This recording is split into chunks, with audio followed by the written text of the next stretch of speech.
Hi, this is Laura with Ribbons and Bows on My, and today I'm going to show you how to make a boutique bow. So let's get started.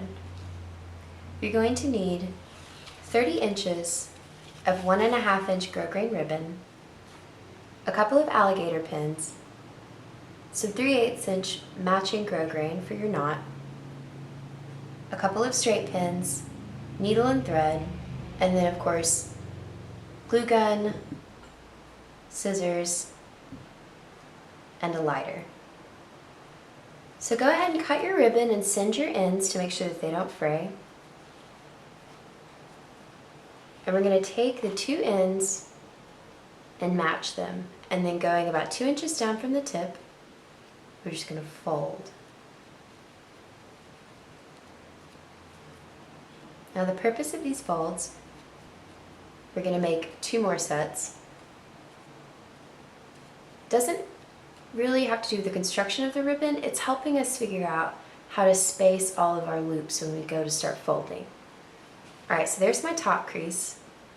I'm going to go down to the bottom of the loop that's created right here, crease that, bring it up top,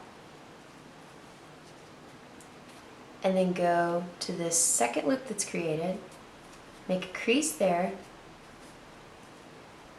bring it up here with my other guys, and then I'm just going to push really firmly so that I can make sure once I unravel my ribbon that I can see all of my creases. Now like I said, what this is doing is helping me see where along my ribbon I'm supposed to be overlapping in order to create my bow. Because where everything is creased right now, you can see how this is all going to be even loops for my bow eventually. So if you haven't threaded your needle yet, now's a good time to do it. I usually just take my alligator clip, hold this in place, and let it do work while I'm threading my needle. But this should be good. So, let's unfurl our ribbon. This looks great. I can see my creases really clearly. I'm going to go to my center crease, and I'm going to take one of my straight pins and go straight through the middle. And when I say middle, I'm talking about the horizontal middle and the vertical middle. So right through the center, right through the crosshair. Or as close as I can get. And that looks pretty good. So I've got my straight pin right through the middle of my center crease. I'm going to take my top crease, come down to the left, and overlap it on top of my ribbon with the straight pin going through the center of that top crease. I'm a little bit off. Now if it seems like you're not, well, I guess the best way to say this is these steps are important. So making sure that everything is centrally aligned is really going to help you later on in the process. So here I've taken that top crease and pulled it straight down on top of my straight pin. And then look to the top of your ribbon and make sure that it looks like a shirt collar. Here's the front of your shirt, the lapels, and there's the back collar. So now I'm going to take the bottom section of my ribbon and do the exact same thing. I'm going to this bottom crease, I'm going to go up and to the right, and bring the middle straight down on top of my straight pin. So now our second step here is to make sure that this overlapping ribbon right here resembles one continuous ribbon. We want this overlap to be completely parallel. So make any small adjustments you need to make in order to make sure it's parallel. And really all we're looking for right now is just to match these two ribbons up with each other. So that looks pretty good to me. I'm going to go ahead and take my alligator clip, clip this into place, and move on to my second set of adjustments. Now this step is important. This step right here was important, and this next step is important as well. This is how we're going to make sure that our finished product is totally symmetrical. I'm going to take this one continuous section of ribbon and make sure that it is running parallel to the ribbon that it's overlapping. And it looks pretty good right there, but I'm going to use the ridges in the grosgrain to be my guide. So I want to make sure that the top edge is lined up with the grosgrain, these ridges right here, and so is the bottom edge. And then once I feel like I've made small adjustments to get it right into place, I'm going to take my alligator clip and move it down so it's clipping all three of those layers together. So this is the point that we're at now. You can go ahead and take out your straight pin. All right, we're going to take this section and we're going to rotate clockwise, and then we're going to flip it over. So now you're going to look to make sure that this left tail is facing you and that this right tail is facing right and on the cutting board side. Now we're going to go to our last set of creases. Take the left loop in your left hand and the right loop in your right hand. Your left goes under and your right goes top. And we're just going to get these creases lined up as perfectly as we can. And a good way to make sure that you've gotten it is to go ahead and spread this section of ribbon out between your thumb and your finger and make sure that these edges are parallel. We're going to leave a little bit of a gap in there. So they're not going to be overlapping just like this. Although they can be closer or further apart depending on where you want to add a little bit of style to your boutique bow. But for right now, we're going to leave about 1/8 of an inch of a gap right there. Maybe it's more like 1/4. And our creases are overlapping. We're going to take alligator clips, go and clip each side. And now we're going to come down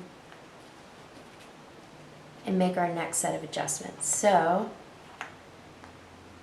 looking at the bottom layer, we want our creases to run straight through from the point of this V to the point of this V. So make any small adjustments you need to make sure that it is running right along that horizontal plane. And that looks pretty good to me, so I'm going to take my alligator clips again and go ahead and clip all of my layers together. When I'm satisfied that these creases are running right through the center, I'm going to go ahead and clip all these layers together. Well, I thought I had one more. Okay, so at this point, this is what makes this particular technique so satisfying and different from other boutique bow techniques. We have everything clipped into place, and now we're going to run a pin right through the center so that when we go to fold our knot, all of this work that we've done right through here stays in place. So you're going to take your pin, and it's going to have to run vertically to you, as opposed to horizontally, because if you were to run this way, we couldn't fold over it. So let's take our pin and find the center point between this V and this V. To me, that looks about right. Go ahead and run that right through there. And then pull off my alligator clips. And let's flip it over and look at the front. And yeah, that looks really great. That's running right about through the center. So now, when we start to crease, all of our folds are staying right in place. And we'll just crease around this pin. And we're only going to do a 3-fold.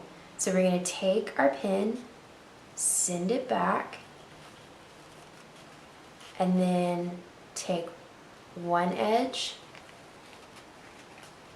pull it back, creating a crease, and then our other edge, pull it back and create a crease.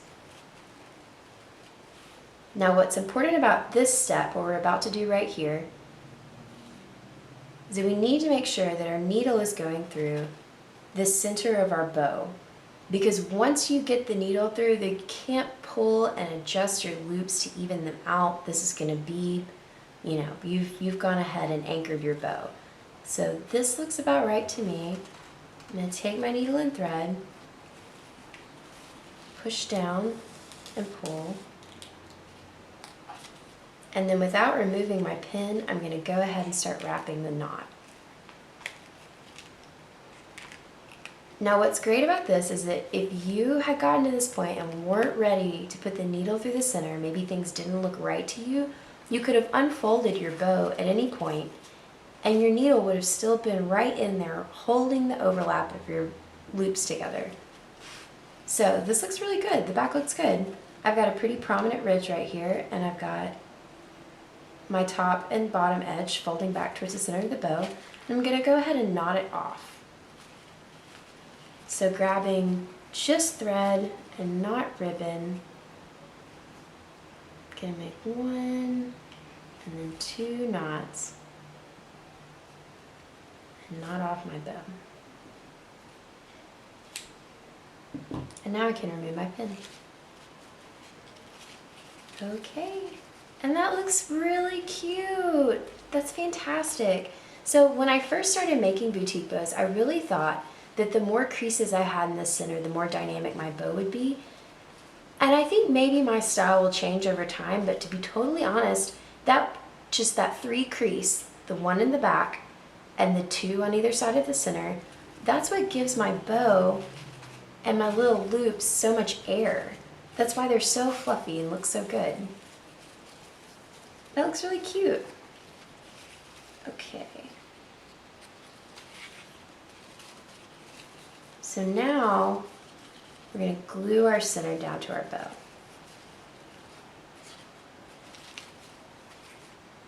So take your 3/8 inch ribbon, come around to the back, take your glue gun and put down a little dot of glue.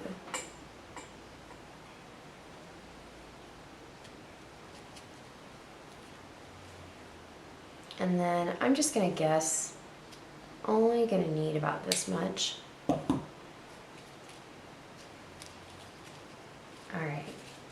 and once that's dry, turn your bow around and look to the front.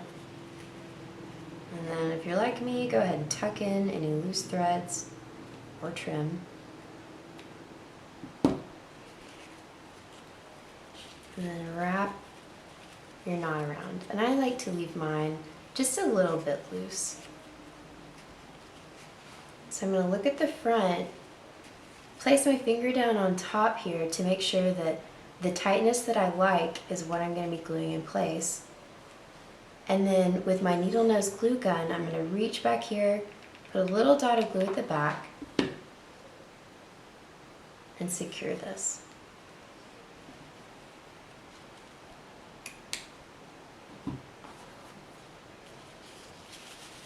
Okay, that looks great. So, in a separate video, I'm going to show you how to attach this to a clip of your choice. But for now, that's how you do a pretty simple, predictable, and cute every single time boutique bow.